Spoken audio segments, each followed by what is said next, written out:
जय श्री कृष्णा। आज बात करते हैं मनुष्य के 84 साल के पतन और उत्थान की अद्भुत कहानी। मनुष्य 84 का चक्र कैसे पूरा करता है। और एक साधक की तरफ से सवाल आया है कि जब माता कुंती और पांचों पांडव द्रौपदी के साथ स्वर्ग की ओर जा रहे थे, सातों लोगों का जन्म भी अलौकिक विधि से हुआ। ऐसे में 7 लोगों को एक साथ स्वर्ग में पहुंच जाना चाहिए था। द्रौपदी का पहले पहल पहाड़ से नीचे गिर जाना और धर्मराज युधिष्ठिर का ये कहना कि पीछे मुड़कर नहीं देखना, जो हो रहा है उसे होने दो, इसका अर्थ क्या है। महाभारत की कथा में द्रौपदी के साथ 2 बार अत्याचार हुआ और जब द्रौपदी नग्न हो रही थी तो वहां धर्मराज युधिष्ठिर भी बैठे थे। तो धर्मराज युधिष्ठिर ऐसे में सहज शरीर और साथ में एक कुत्ता लेकर स्वर्ग में कैसे प्रवेश कर गए, कृपया समाधान कीजिए। साधक का कहना है कि ये बात जचती नहीं है। इसका उत्तर है, कथा बेहद की है और पात्र जितने भी हैं कथाकार के, वो सारे दिव्य शक्तियों से सुसज्जित हैं, संवारे हुए हैं, श्रृंगारे हुए हैं। इस कथा के माध्यम से कथाकार द्वारा संसारिक लोगों का मार्ग दर्शाना था, नक्शा बनाकर देना था। वेद व्यास जी की यही तो कठिनाई थी कि सामाजिक कथा है। और आपको ये जानकर हैरानी होगी कि वेद व्यास जी ने 1 लाख श्लोक इस एक कथा में डाले। लेखक का इशारा वर्तमान समय की सामाजिक मूल्यों में आए बदलाव, गिरावट, स्थितियों, परिस्थितियों को दर्शाना था। देवी द्रौपदी द्वारा जो मेन किरदार कर रही थी और उनके मेन कैरेक्टर के अंदर साधारण स्त्री को दर्शाना था। संसार में नारी की पतन और उत्थान की स्थितियों को दर्शाना था कि कब कब कैसे कैसे पतन होता है और कैसे कैसे मनुष्य उत्थान की ओर बढ़ता है। जब द्रौपदी का चीरहरण हो रहा था तो धर्मराज युधिष्ठिर वहां बैठे हुए थे, परंतु उनके द्वारा कोई विरोध नहीं दिखाया गया। नारी जब जब अपना भीतरी स्वरूप भूलेगी तब इसी तरह के परिणाम आएंगे। माता सीता धरती की बेटी, धरती से जन्मी, और देवी द्रौपदी अग्निकुंड से जन्मी। हवन कुंड में से ज्वाला प्रकट हुई, ऐसे कहना चाहिए, और इसीलिए द्रौपदी का रूप ज्वाला रूप दिखाया गया है। पूरी महाभारत की कथा में द्रौपदी को क्रोध में दिखाया गया। मानव सृष्टि पर प्रत्येक नर और नारी का जन्म एक ही जन्म में 9-10 पार्ट प्ले करता है। बेटी, बहन, पत्नी, माँ, बुआ, मामी, चाची, नानी, दादी, लड़की यही कुछ बनती है। जन्म एक ही होता है। किसी रिश्ते में गिरावट आ जाती है, किसी रिश्ते में उत्थान नजर आता है। कथाकार यहां द्रौपदी के रूप में नारी के मन में उठते अलग अलग भावों को प्रकट कर रहा है। महाभारत में द्रौपदी को महत्वाकांक्षी दिखाया गया है। अग्निकुंड से ज्वाला रूप में प्रकट हुई क्रोधी दिखाया गया है। प्रश्नकर्ता ने कहा है कि देवी द्रौपदी को 2 बार अपमान सहना पड़ा।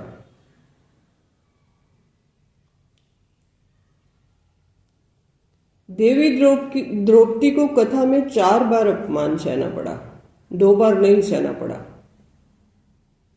अलौकिक जन्म दिखाया गया। 5 पांडवों का जन्म भी अलौकिक अलग तरीके से दिखाया गया। द्रौपदी का विवाह श्रेष्ठ से श्रेष्ठ पतियों के साथ दिखाया। कुल भी ऊंच था। माता कुंती, माता गंधारी को मर्यादित वेशभूषा में दिखाया गया। द्रौपदी को नग्न वस्त्रों में दिखाते हैं, आधे अधूरे वस्त्रों में दिखाते हैं। कथाकार का इशारा वर्तमान समय की नारी को दिखाना था। कथाकार ने जब ये कथा लिखी थी तब ऐसा सीन शायद हो या ना हो, परंतु ये मूल्यों की गिरावट की बात हो रही है कि सतयुग में नारी कैसा पार्ट प्ले करेगी, द्वापर में कैसा करेगी, त्रेता में कैसा करेगी, और अंत में जब शक्तिहीन हो जाएगी तो कैसा पार्ट प्ले करेगी, देवभान में रहेगी। तो जो वर्तमान समय वेशभूषा पहनी जाती है, लड़कियों में दिखती है, उस तरह की वेशभूषा सीरियल बनाने वाले ने, एपिसोड बनाने वाले ने द्रौपदी को पहनाई। द्रौपदी को कर्ण द्वारा, दुर्योधन द्वारा अपशब्द सुनने पड़े, दुशासन द्वारा अपशब्द सुनने पड़े, और दुशासन द्वारा उसके कपड़ों को हाथ लगाना, उसके शरीर को हाथ लगाना, और द्रौपदी के ननद के पति के द्वारा भी अपमानित होना, जबरदस्ती करनी। जब द्रौपदी अज्ञातवास में थी तो द्रौपदी के साथ ज्यादती करते हुए दिखाया गया। द्रौपदी को दासी का कार्य करते भी दिखाया गया। हालांकि जन्म अलौकिक दिखाया गया, पर साधारण नारी की तरह कर्म करते हुए दिखाया गया, और 4 पुरुषों की कुदृष्टि का सामना करना पड़ा। जो नारी अपने वस्त्रों पर, अपनी मर्यादा पर ध्यान नहीं देगी, चाहे ऊंचे खानदान में जन्म लिया हो चाहे नीचे खानदान में, इस तरह की परिस्थितियों का सामना करना पड़ेगा, चाहे गरीबी में जन्म हो चाहे अमीरी में जन्म हो। वैश्या भी सुनना पड़ेगा, दासी बन बर्तन साफ करने पड़ेंगे। तो महाभारत में सिखाया जाता है कि क्या क्या नहीं करना। द्रौपदी के रोल में जिस तरह का पहरावा द्रौपदी को पहनाया गया, बाल खुले दिखाए गए, ये नारी के पतन की ओर इशारा है। बड़े बुजुर्ग कहते हैं, जर, जोरू और जमीन पर्दे में रहने चाहिए।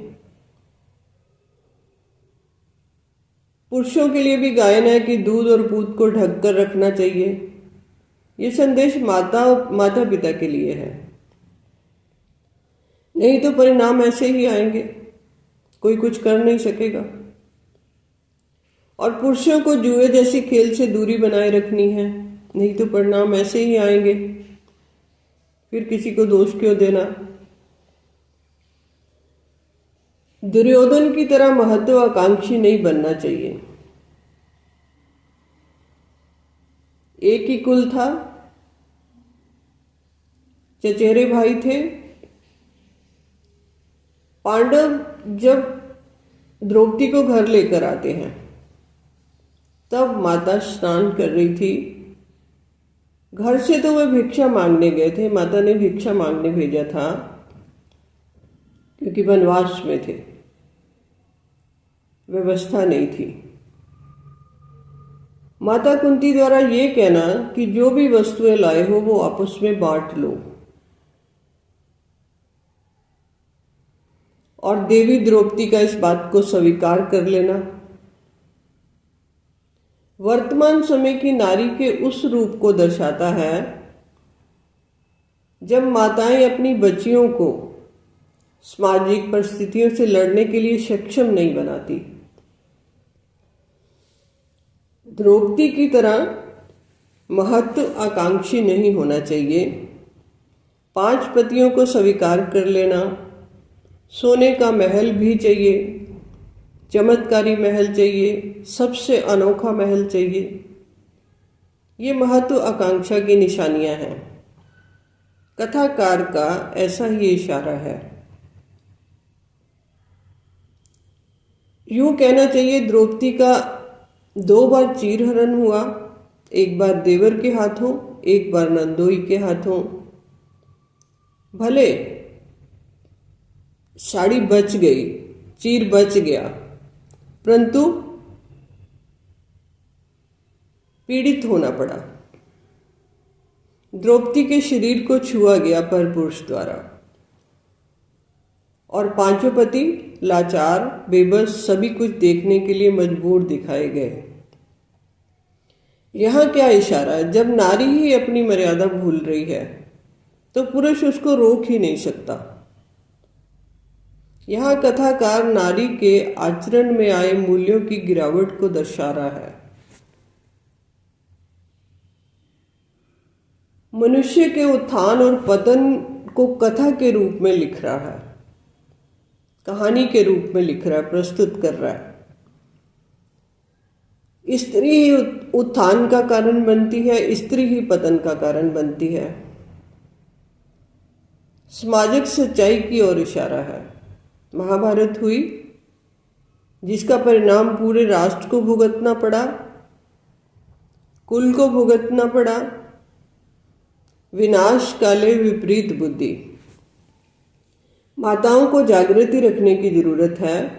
बाल अवस्था में बच्चों को ढके हुए कपड़े पहनने की आदत डालनी है। पहले समय में सिर ढकने की आदत के पीछे यही बात छुपी होती थी। वर्तमान समय बालों को सजाने में, संवारने में बहुत समय और बहुत धन खर्च किया जाता है। माता अपनी छोटी छोटी बच्चियों को अपने साथ पार्लर ले जाती हैं। क्या सिखाया जा रहा है? अज्ञानतावश नारी के कब बाल खुल गए किसी को पता भी नहीं चला।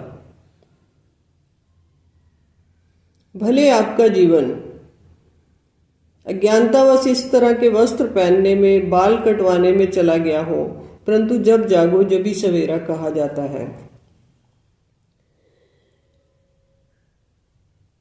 प्रश्नकर्ता ने दूसरा सवाल ये कहा कि सबसे पहले द्रौपदी को ही क्यों पहाड़ से नीचे गिरते हुए दिखाया गया? कथाकार ने द्रौपदी के रूप में वर्तमान समय की नारी का चित्रण किया गया है। मूल्यों में गिरावट आई। माता द्रौपदी यज्ञ कन्या थी। द्रौपदी का अर्थ है 2 पदों की मालिक।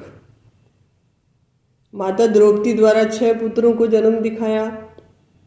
इसी तरह माता कुंती द्वारा 6 पुत्रों को जन्म दिखाया, और उसके साथ साथ माता गंगा द्वारा 8 पुत्रों को जन्म दिखाया, और माता देवकी द्वारा भी 8 पुत्रों को जन्म दिखाया।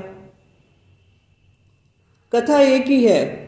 उसके अंदर 2 माताओं को 8 शक्तियों के साथ जुड़ा हुआ दिखाया गया और 2 माताओं को 6 शक्तियों के साथ जुड़ा हुआ दिखाया गया। जैसे जैसे मूल्यों में गिरावट आई, 2 कला कम हो गई।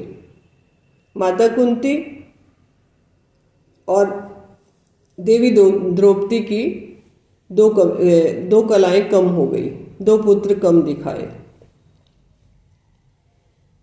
कृष्ण लीला और महाभारत में कृष्ण जी को 16 कला संपन्न गाया गया है और राम को 14 कला संपन्न कहा गया है। कृष्ण से राम का अवतार हुआ, विष्णु का अवतार हुआ, विष्णु से ब्रह्मा का जन्म हुआ।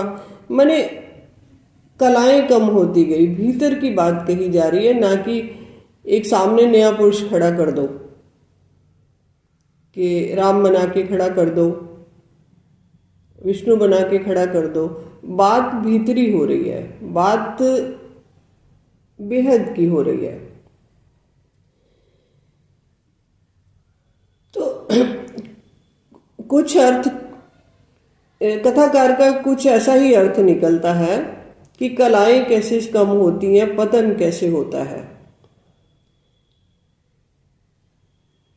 फिर आगे चलकर कथाकार ने एक कहानी नई बनाई कि जिसमें माता द्रौपदी से 6 शक्तियां छीन ली गई। जो उन्हें पुत्रों के रूप में 6 शक्तियां मिली थी, उनकी मृत्यु दिखा देते हैं। कथाकार ने पहले माता द्रौपदी से शक्तियां अलग कर दी। द्रौपदी शक्तिहीन हो गई, इसलिए पहल द्रौपदी नीचे गिरी, मूल्यों में गिरावट आई। स्त्री अपने स्वरूप भूलकर अपने ही पतन का कारण बनी। द्रौपदी अपने स्वरूप को भूलकर अपने ही पतन का कारण बनी। द्रौपदी के नाम का अर्थ 2 कुलों की मालकिन कैसे हुआ? 2 पदों की मालकिन। संसार में प्रत्येक नारी माता पिता की, सास ससुर की, 2 परिवारों की रक्षा करती है, मायके की, ससुराल की। शादी हो जाने के बाद भी मायके में आदर सम्मान बढ़ जाता है उसका। पहले समय में तो रिवाज होता था कि यज्ञ हवन हो, दामाद को, बेटी को, बच्चों को पहले भोजन परोसा जाता था। इतना मान सम्मान मिलता था। और लड़की के सारे संस्कार, भले वो शादी हो जाए, मृत्यु तक का संस्कार, अंतिम संस्कार तक में भी माता पिता का योगदान होता है, उन्हें करवाना पड़ता है। तो 2 कुल की मान मर्यादा का जुम्मा प्रत्येक नारी का है। कथाकार द्रौपदी के माध्यम से यही बात की ओर इशारा कर रहा है। महाभारत के युद्ध के आखिरी दिन माता द्रौपदी के 5 पुत्रों को धोखे से मार दिया गया था और 1 पुत्र पहले अभिमन्यु युद्ध में मारा गया था। तो हद की भाषा में इसका अर्थ समझते हैं। परमात्म शक्ति जब जहां भी मर्यादा भंग होते देखती है, अन्याय देखती है, वहां से वे अपनी सूक्ष्म शक्तियां वापस ले लेती है। कर्ण को भी ऐसा एक श्राप मिला हुआ था कि जब तुम्हें अपनी शक्तियों की सबसे ज्यादा जरूरत होगी, तब तुम अपनी शक्तियों को भूल जाओगे। कर्ण भी मनुष्य जाति का प्रतीक है, पराक्रमी मनुष्य है। अपने अहंकार के नशे में आकर कर्ण अपनी सारी शक्तियों को भूल जाता है। यही बात अंडरलाइन करने वाली बात है। शक्तियां वरदानी रूप में मिलती हैं। शक्तियों का सदुपयोग करना होता है, चाहे वो स्थूल शक्तियां हो, धन की शक्ति हो, सूक्ष्म शक्ति हो, नहीं तो वो विनाश का कारण ही बनती है। धर्मराज युधिष्ठिर भी इसी बात से पीड़ित थे कि माता द्रौपदी द्वारा, देवी द्रौपदी द्वारा शब्द भेदी बाण को चलाकर पूरे कुल को चोट पहुंचाना यही दर्शाता है कि द्रौपदी अग्निकुंड से प्रकट हुई, ज्ञान से भरी हुई। तो यहां यही कथाकार कहने की कोशिश कर रहा है कि स्त्री ही स्वर्ग का द्वार खोलती है और स्त्री ही गिरावट में लेके जाती है, देवभान में लेके जाती है, नरक की ओर धकेलती है। तो आज इतना ही करते हैं। इसकी अगली कड़ी में इसी के बारे में और चर्चा होगी।